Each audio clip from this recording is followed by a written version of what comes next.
우리나라의 1분기 경제 성적을 말씀드리면서 시작을 했는데 중국은 숫자가 먼저 나왔습니다. 1분기에 4.8% 성장을 했는데 중국 정부가 가지고 있는 전망치보다 좀 낮죠. 상하이가 봉쇄된 영향이 본격적으로 반영이 되면 2분기 이후 상황은 더 어렵다 이런 전망도 있고요. 일본은 거의 유일하게 나홀로 마이너스 금리 정책을 펴면서 또 한편으로는 이 물가 상승에 대응하기 위해서 대규모 지원책을 펴고 있거든요. 앞뒤가 하나도 안 맞는 시기인 것 같기도 한데 우리나라를 둘러싼 이 강국들의 경제 상황이 심상치가 않습니다. 어떤 상황인지 그리고 우리에게는 어떤 영향을 미치게 될지 명지대 박정호 특임 교수와 함께 알아볼게요. 안녕하세요. 네, 안녕하세요. 오늘 이 경제 언박싱 기다리시는 분들 너무 많아요. 교수님. 예, 감사합니다. 그래요. 우리 한번 시원하게 열어보아요. 예. 중국이 올해 목표로 삼은 숫자가 5.5% 성장인데 네. 1분기 성적은 4% 후반. 네. 이거 좀 시원치 않은 것 같죠? 맞습니다. 사실 4% 후반으로 나왔지만 좀 전에 우리 박연미 평론가님께서 말씀하신 것처럼 2분기에는 더 전망치가 어두워질 거로 예상되면서요. 올해 중국의 경제 성장치가 6%는 또는 5% 후반은 좀 어려울 거로 보이고 대부분의 관련 전문가들이나 국제기구가 4% 수준에서 마무리되지 않을까를 전망하고 있는 상황입니다. 특히 구체적으로 살펴보면 업종 간의 희비가 극명하게 엇갈리고 있는데요. 농업과 공업 분야는 그나마 6% 정도 이상의 성장을 보이고 있습니다. 그렇지만 내수 부분에 해당되는 도소매업이라든가 음식 그다음에 숙박 이런 부분은 사회적 거리두기로 인해서 실질적으로 3% 성장이나 아예 도소매업이나 이런 데는 음식업종 같은 경우는 마이너스 성장을 보이는 경우도 많아요. 그러다 보니까 더더욱 내수경제 비중이 높은 중국 입장에서는 앞으로의 경제 전망을 어둡게 할 수밖에 없는 거죠. 말씀하신 것처럼 2분기 이후가 더 걱정이다. 상하이 봉쇄로도 지금 이미 충격이 큰데 베이징도 봉쇄 가능성이 나오잖아요. 그러면 2분기 이후의 성장 경로 요거 어떻게 될까요? 사실 지금 전 세계적으로 우리가 코로나19라는 동일한 숙제를 받은 거잖아요. 그것에 대해서 국가별로 코로나19를 대응하는 방식들이 조금씩 달랐었습니다. 북유럽의 일부 국가들은 초창기에는 자연치유라고 해서 봉쇄를 하지 않고 일단 자연치유로 먼저 가보자다가 이제 뒤로 후퇴한 적도 있고요. 그다음에 많은 국가들이 백신 또는 방역 여러 가지를 했었었는데 그중에서 유일하게 한 번도 성공하지 못한 전략이 봉쇄예요. 봉쇄가 일정 수준 이상의 임계치를 넘어서 빗장이 풀리면 이거는 더 이상 돌이킬 수 없다라는 게 지금 거의 200여 국가들이 시행착오를 통해서 확인한 내용이거든요. 근데 중국이 지금 느낌상 빗장이 풀려가고 있는 듯한 느낌이 많습니다. 상해를 중심으로 진짜 거의 한 달 이상 2달 가까이 똘똘 어떻게 보면 봉쇄를 했음에도 불구하고 그러니까요.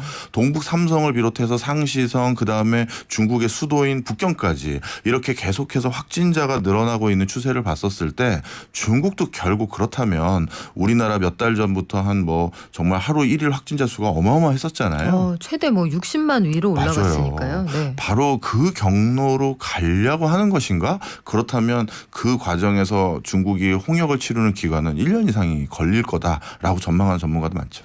덩치가 크니까 아마 끌어올리는데도 상당히 시간이 필요하지 않을까 이런 생각이 드는데 그래서일까요? 중국이 봉쇄 정책은 봉쇄대로 하면서 소비가 심상치 않다. 소비를 촉진하는 정책을 펴겠다고 얘기를 하는데 뭘 어떻게 한다는 얘기인가요? 예, 사실 지금 중국 경제 성장률에 대해서 지금 4% 왔다 갔다 하는 발표들이 나오는데 저도 옛날에 이런 경제 성장률을 전망하는 연구소에서 근무를 해봤습니다만 중국의 경제 성장률 같은 경우는 지금은 좀 많이 낮았습니다만 옛날에는 크로스 체크를 참 여러 가지 방법으로 했었습니다. 그래요. 이게 진짜냐 부터 맞아요. 시작해서 이걸 일단 던져놓고 여기에 맞춘다는 얘기냐 말들이 많았죠. 맞습니다. 네. 그래서 저 예전에 그 연구소에 재직하고 있었을 때는 경제 성장률에 대한 진실 여부를 추정하기 위해서 가장 객관적으로 확인됐다라는 연도가 있으면 그걸 바탕으로 철도 물동량이 거기에 준해서 몇 % 가동됐는지 전력 소비량은 몇 % 가동됐는지를 크로스로 확인하면서 이 숫자에 대해서 수정치를 다시 발표하기도 하고 그랬거든요. 그런데 최근 들어서는 이 숫자에 대해서 다시 의심해 봐야 된다. 된다는 기우들이 많아요. 특히 중국 현지에 있는 많은 법인들의 얘기는 어떻게 보면 폐쇄형 생산이라고 해서 공장 안에 숙소를 놓고 나가지 않는 상태에서 우린 가동하겠다라고 했는데 그것도 원활히 안 되고 있다라는 발언들이 많고요. 그리고 생산된 것들에 대해서 외부로 배송을 하거나 결국 컨테이너선까지 선적을 해야 되는데 중국은 국가 주도적인 경제 구조를 가진 곳으로서 어떤 경우가 많으냐 하면 각각 공사들에게 상이한 목표나 상이한 미션을 주는 경우가 많습니다. 그래서 한 6개월 전만 하더라도 네. 어떤 일이 있었냐면 중국의 많은 발전소들에게 발전소의 연간 발전량, 전력 소비량을 쿼터로 줬어요. 그 이상은 절대 발전을 하지 마. 아니 갑자기 그 생각 나네요. 거기에서 우리 그 중국에 전력 대란이 있었잖아요. 맞아요. 전기가 부족한데 왜 추가로 생산을 못하게 해요? 그게 탄소 배출이라든가 여러 가지 또 올림픽도 있었고 그런 것들 때문에 추가적인 전력 생산을 못하게 쿼터를 줬는데 근데 이제 전력 관련한 분야에서 일하고 있는 기관장들 입장에선 자신들에게 주어진 미션을 지켜야 되니 단전을 하는 방식으로 대응을 했던 것이거든요. 깜짝 놀랐습니다. 그렇습니다. 네. 그러다 보니까 산업 현장에서는 생산성에 문제가 생겨서 또 경제적으로 불협화음이 생기니까 다시 그런 걸 수정한 적이 있거든요. 바로 이게 지금 중국 경제를 움직이는 일종의 맥락이라고 보시면 돼요. 일선에서는 방역을 하기 때문에 무조건 확진자 수 어느 정도 이상 되면 넌 페널티를 물리겠다라고 하니까 그거에 맞춰서 무조건 5개 활동을 못 나가게 하고 바깥에 나오질 못하게 하거나 조업을 부분적으로만 가동하게끔 하고 한쪽에서는 너는 또 경제적으로 더욱더 저성장 기조가 되면 안 되니 생산을 네. 하라고 하는 과정에서 이게 쉽게 얘기해서 매칭이 안 되는 거예요. 말이 안 되잖아요. 몸에 그렇죠. 좋고 맛도 좋은 라면 이런 게 어디 있어요. 그렇죠? 맞습니다. 그러니까 이쪽에서 생산을 하라고 하니 숙소까지 하고 그 지역 내부에선 근로자들 버스에서 방역버스에서 실어 날라줬는데 그런데 그러면 다 만들었으니 이제 트럭에 실어서 보내려고 하니 트럭을 운송하는 그 공공기관 쪽에서는 그건 운송을 못한다. 이래버리니 실질적으로 지금 경제가 생각보다 더욱더 작동을 안 했을 것이다라고 전망을 하는 게 맞다라는 거예요. 그런 과정에서 중국 관료들 입장에서도 생각보다 더욱더 경제 상황이 안 좋다라는 걸 직감하고 방금 말씀하신 것처럼 내수 소비 진작을 빨리 하지 않아서는 큰 문제가 생기겠다라고 판단한 것 같습니다. 그래요. 한쪽에서는 못하게 하고 한쪽에서는 내수를 살린다. 이게 앞뒤가 안 맞는 것 같기도 한데 봉쇄 정책이 지속된다. 이거 중국 경제 어디까지 갈 수 있습니까? 예, 가장 비슷하게 중국 경제와 뭐 똑같이 비교할 수는 없습니다만 상대적으로 저소득층이 상당히 많이 분포했던 국가들의 지금 상황을 보시면 아실 거라고 판단이 듭니다. 스리랑카라든가 파키스탄 같은 경우는 한 2개월에서 3개월 사회적 거리두기 봉쇄 현상을 해봤더니 가장 취약한 계층들은 바로 나락으로 떨어져 버렸어요. 중국도 물론 국민소득에 있어서는 한 10,000불 좀 넘는 수준에서 왔다 갔다 하는 성들이 많이 있습니다만 그 내부를 들여다보면 스리랑카 수준의 국민소득에 준하는 어떤 계층들도 상당히 많이 있거든요. 그런 곳에서는 2-3달 정도의 사회적 거리두기를 해버리면 바로 기본적인 삶의 터전과 생계가 완전히 유실되는 경우가 많아요. 바로 그렇기 때문에 지금 이 수준보다 사회적 거리두기가 더욱더 지속될 경우 또는 다른 선까지 확산될 경우 중국 경제가 앞으로 더욱더 얼마만큼 침체될지 걱정이 저는 많이 하는 사람 중에 하나입니다. 그래요. 중국 경제가 많이 달라졌다고는 하는데 저도 2003년에 베이징 출장 갔을 때 생각해 보면 5성급 특급 호텔 바로 옆에는 정말 극빈층이 함께 살고 있는 그런 모습이 그때 당시 중국 모습이기도 했거든요. 상하이가 지금 많이 좋아졌다고 하는데 뒷골목 사정은 또 다릅니다. 그렇죠. 그래서 이런 것들이 어떻게 영향을 미칠까 이게 이미 중국 증시에 반영이 되는 것 같은데 중국 증시가 굉장히 많이 떨어진 날이 있었어요. 5% 정도. 또 위안화 가치도 무섭게 떨어지고 있다라는 얘기가 나오는데 위안화 가치 달러 대비 더 떨어질까요? 저는 글로벌 그 금융사들의 여러 가지 페이퍼를 오기 전에 한번 네. 보고 왔는데요. 앞으로 더 떨어질 가능성에 대해서 진단하는 경우가 더 많더라고요. 쉽게 얘기해서 이 코로나19가 뒤늦게 터진 거에 대해서 굉장히 중요한 의미를 부여하는 것 같습니다. 이 코로나19가 뒤늦게 터졌을 때 중국이 지금까지 코로나19에서 시행했던 것들을 고수한다고 했었을 때 이게 방역에 성공하기 힘들어 보인다는 거예요. 대표적으로 시노팩이라는 자체적인 백신이 있음에도 불구하고 그거에 대해서는 여러 가지 효용성이나 이런 거에 의구심을 갖는 사람들이 많거든요. 근데 중국은 자신들이 세계에서 가장 선두적으로 백신을 만들었다라는 걸 자부하고 1대1로 협조했던 많은 국가들에게 백신을 전파하는 수준까지로 적극적으로 홍보를 했는데 네. 뒤늦게 본인들이 만약에 이렇게 코로나19의 확산 국면이 더 높아졌다라고 해서 미국의 또는 다국적 제약사들의 백신을 뒤늦게 수입해온다라는 건 중국의 자존심상 이걸 용납할 수가 없는 거거든요. 면이 안 서는군요. 그렇습니다. 그렇다면 백신도 뒤로 하고 그다음에 치료제도 뒤로 한 상태에서 그래서 더더욱 봉쇄에 천착하는 거예요. 근데 그 봉쇄가 만약에 빗장이 풀렸을 땐 중국도 걷잡을 수 없는 상황에서 많은 글로벌 IB들은 이 봉쇄가 어느 정도 풀려 보인다라는 전조로 읽고 있는 것 같습니다. 그러다 보면 외국 투자 자금은 단기간 더더욱 중국에서 바깥으로 빠져나갈 수밖에 없는 상황이죠. 그럼 위안화 가치는 더더욱 급락할 가능성이 높다라고 점치고 있는 상황입니다. 중국 정부가 가지고 있는 그 리더십에 대한 불안 이런 것들도 분명히 작용을 하는 것 같은데 말씀하신 것처럼 시진핑 주석 3년임을 앞두고 있잖아요. 네. 그래서 시진핑 주석이 했던 정책에 오류가 발생하면 안 되는 그런 시기라서 봉쇄 정책을 편다. 아니다. 요거 균열이 좀 가고 있다. 의견이 분분한 상황인데 상황이 어떻게 될지는 아마 이번 달에 판가름이 나겠죠. 그렇겠죠. 그래요. 세계 최대 수출국인 중국이 이러고 있으니까 사실 그 청구서를 전 세계가 나눠서 받는다 이런 얘기가 있습니다. 결국은 중국 경제가 제대로 안 돌아가면 우리뿐만 아니라 전 세계가 다 힘들어진다 이런 얘기죠. 네. 또 한 가지 여기서 중요한 말씀 지금 해주셨는데요. 지금 중국에서 전 세계에서 오랫동안 한 10년 가까이 지속해왔던 사업 중에 하나가 1대1로 사업인데 그 1대1로 사업의 세부적인 민낯이 요즘 드러나기 시작했습니다. 네. 파키스탄이라든가 우간다라든가 그다음에 스리랑카 같은 경우는 중국의 대규모 자금을 공여받아서 그걸 바탕으로 항만이나 공항이라든가 도로, 철도 이런 것들을 구축하는 사업을 했었었는데요.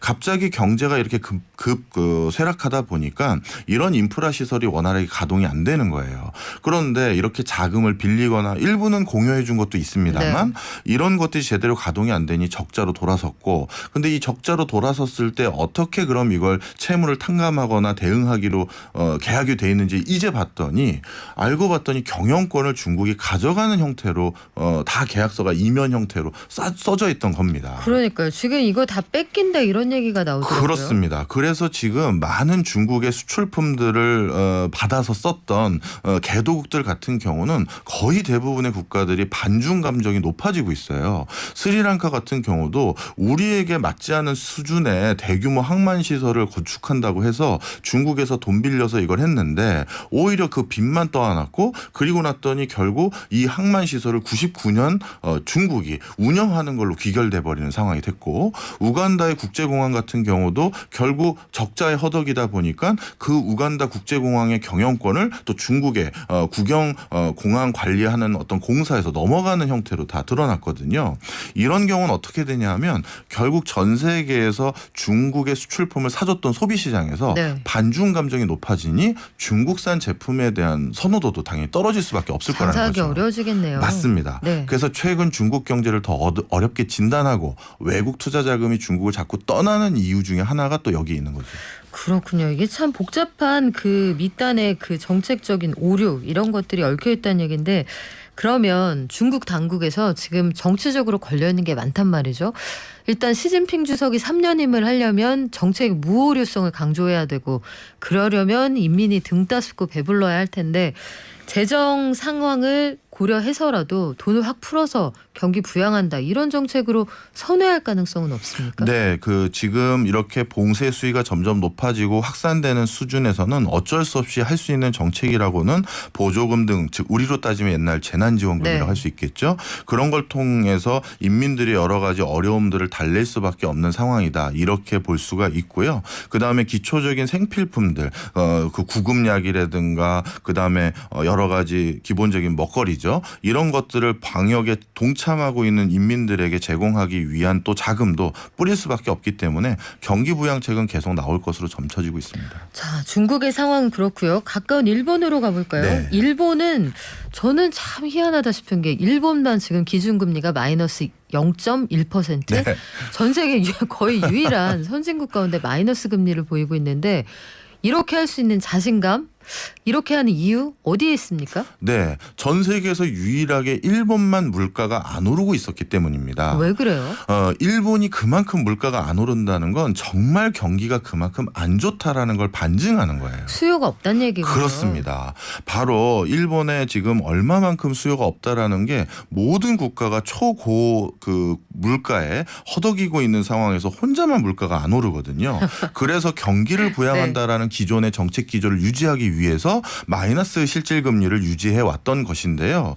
그런데 요즘 이거에 대해서도 새로운 좀 기조가 흐르고 있는 분위기입니다. 네, 지금 에너지 가격이 많이 올라가고 곡물가 뭐 이렇게 올라가는 거 영향 안 받을 수가 없으니까 저소득층에게는 이 고물가에 따른 지원책을 내놓겠다 해서 한 61조 원 지원한다는 거죠? 네, 맞습니다. 사실 일본의 물가는 높아지는데 네. 경기는 안 좋다. 이 흐름을 합쳐서 우리가 스태그플레이션이라고 하죠. 무서운 얘기죠. 맞습니다. 그래서 일본의 이런 상황이 아시아 전체의 스태그플레이션의 전조로 읽혀지기도 합니다. 좀 설명을 드리면 동남아시아 국가들은 일본에 대한 의존도가 상당히 높아요. 주요 공산품과 소재, 부품들은 일본으로부터 조달을 받는데 맞아요. 그런데 일본이 그런 것들을 제대로 공급하지 못하고 있기 때문에 지금 침체 국면에 있고 그만큼 경기가 저성장 국면이라는 게 들어가는 것이고요. 그런 상황에서 원자재 수급이라든가 기초 곡물 가격은 곡물은 제대로 수급받지 못하니까 물가는 뛰는 거예요. 바로 일본의 이 상황은 연이어서 동남아의 아세안 국가들로 퍼지고 또 중동의 서남아시아 쪽의 일부 국가들도 일본 의존도가 높기 때문에 그들에게도 계속 퍼져갈 가능성이 높다라는 게 제 개인 소견이기도 합니다. 완전히 공감하는 게 태국 가보시면 죄다 일본 차예요. 맞아요. 죄다 일본 차고 일본 차가 태국이 경제 상황이 아주 좋지 않을 때 들어갈 때 도로를 깔아주면서 차를 팔았습니다. 네. 그래서 굉장히 일본과 경제가 밀접하게 연결돼 있는데 엔화 가치가 무섭게 떨어지고 있다는 얘기가 네. 나오거든요. 보통 상황이 이러면 달러하고 엔 값은 올라갔잖아요. 네. 그런데 달러는 올라가고 엔은 계속 떨어져요. 엔화 왜 이럽니까? 이제 전 세계에서 일본을 옛날 일본으로 인식하지 않는 것 같아요. 저도 사실 지금 코로나19 이후 한중일의 관계를 어떻게 정의 내려야 될지에 대해서 지금 계속 고민을 많이 하는데요. 간단히 이전 상황과 이후 상황이 어떻게 바뀌어가고 있었는지 설명드리면서 앞으로 한중일이 어떻게 관계 설정이 될지에 대해서 잠깐 말씀을 드리면 예전에는요. 이번에도 아까 박연미 평론가님께서 말씀해 주셨듯이 중국이 지금 먼저 우리보다 1분기 경제 성장률을 발표했다고 말씀해 주셨잖아요. 옛날에는 중국의 경제 성장률 발표치를 보면 우리 증시라든가 우리 경제 성장률을 어느 정도 예측할 수 있었어요. 한중일이 경제적으로 동조화 기조가 상당히 높았거든요. 쉽게 말해서 역할 분담이 명확히 돼 있었기 때문입니다. 일본은 부품, 소재, 기계장치들을 한국에다 제공해주면 한국은 그걸 바탕으로 반도체, 디스플레이, 배터리 같은 중간재를 만들었어요. 그리고 이 중간재를 만든 것을 중국에다 보내주면 중국은 이 중간재들을 조립해서 완성품을 만들어서 세계 시장에 판매했거든요. 그런데 중국의 완성품과 관련된 경제 성장률이라든가 수출 실적이 좋다라는 건 한국의 중간재 비중이 높은 우리나라의 수출 실적도 좋고 경제 성장률도 좋아진다는 얘기가 똑같고 그리고 그걸 만들 때 필요한 소부장의 일본도 경제 성적표가 나쁘지 않다라는 같이 맞물려 있었어요. 그런데 코로나 직전에 이 세 개 국가가 우리 흔히 말해서 4차 산업혁명이라고 불리우는 신산업 분야에서 여기에서는 역할을 내가 좀 더 확장하겠다라는 싸움을 하려고 준비하고 있었어요. 대표적으로 중국 같은 경우는 제가 지금 말씀드린 브랜드들을 잘 살펴보시면 공통점이 있는데요. 샤프, 도시바, 모토로라, G 어플리케이션 이런 회사들 전부 어느 나라 건지 아시나요? 다 일본 거였죠. 아닙니다. 옛날에 일본 거였고 모토로라는 뭐 미국 거였고 그랬는데 지금은 다 중국 내지 중국계 회사가 됐어요. 그러고 보니까 샤프도 이거 대만인가 넘어갔죠? 맞습니다. 예. 도시바도 백색가전 부분의 브랜드는 넘어갔고요. 모토로라도 지금은 구글에서 중국으로 다시 넘어갔고 G 어플리케이션도 마찬가지고요. 중국은 뭐냐면 그래서 전 세계에서 LG, 삼성과 같은 브랜드와 싸우기 위해서 하이얼이라든가 이런 회사들이 브랜드가 10수년 이상 지난 다음에 그다음 그 브랜드로 싸울 생각이 전혀 없었던 거예요. 브랜드를 다 가져와서 그걸 중국 브랜드로 만들어서 바로 치고 나갈 생각이었고 10만 양병설입니까? 일본 같은 경우도 이제 새로운 산업 분야인 전기 자동차라든가 이런 분야에서는 더 이상 뒤에 있고 싶지 않다. 소부장만 하고 싶지 않다. 이 최종 브랜드를 가지고 있는 게 얼마나 파워풀한지를 다시 느꼈거든요. 그래서 소니도 전기차 만들겠다라고 했었고 반도체 같은 중간재 부분에서도 소니도 10년 만에 투자하겠다고 한 거예요. 한중일의 팀워크가 깨졌다. 깨졌어요. 네. 그리고 각자 자신의 역할 말고 상대방의 역할까지 내가 차지하겠다는 싸움을 앞두고 있었었는데 그런데 갑자기 코로나19라는 예상치 못한 변수가 네. 터져버린 겁니다. 그리고 러시아와 중국이라는 공동의 어떤 기조도 또 깨야 되는 국제 정세가 또 있는 것이고요. 이 과정에서 또 일본은 옛날 같지 않다라는 게 명명백백하게 드러났고 과연 이 흐름이 어떻게 귀결될지는 사실 저도 안갯 속이라서 명확하게 아직은 진단을 못하는데 기회 요인도 솔직히 상당히 많고요. 그다음에 또 경계해야 될 부분도 많아서 좀 지켜봐야 될 것 같습니다. 어떤 나라 경제가 더 잘 나갈 거냐. 사실 글로벌 시장이 거기에 베팅하고 있다는 뜻이고 엔저, 위안화가 또 굉장히 돈값이 떨어진다. 결국은 한국 돈이 지금은 더 상대적으로 믿을 만하다. 그렇죠. 이런 얘기가 되네요. 교수님 말씀 좀 더 듣고 싶은데 시간이 아쉽습니다. 교수님 다음 주에 결석하실 거죠? 예, 잠시 그쵸. 해외 출장 갔다 와야 돼서요. 그래요. 조금 더 넓은 세상을 보고 오신 다음에 더 많은 걸 알려주신다고 합니다. 알겠습니다. 오늘 듣고요. 우리 일본 얘기 다음 시간에 한 번 더 들어요. 알겠습니다. 고맙습니다. 지금까지 명지대 박정호 특임 교수였습니다.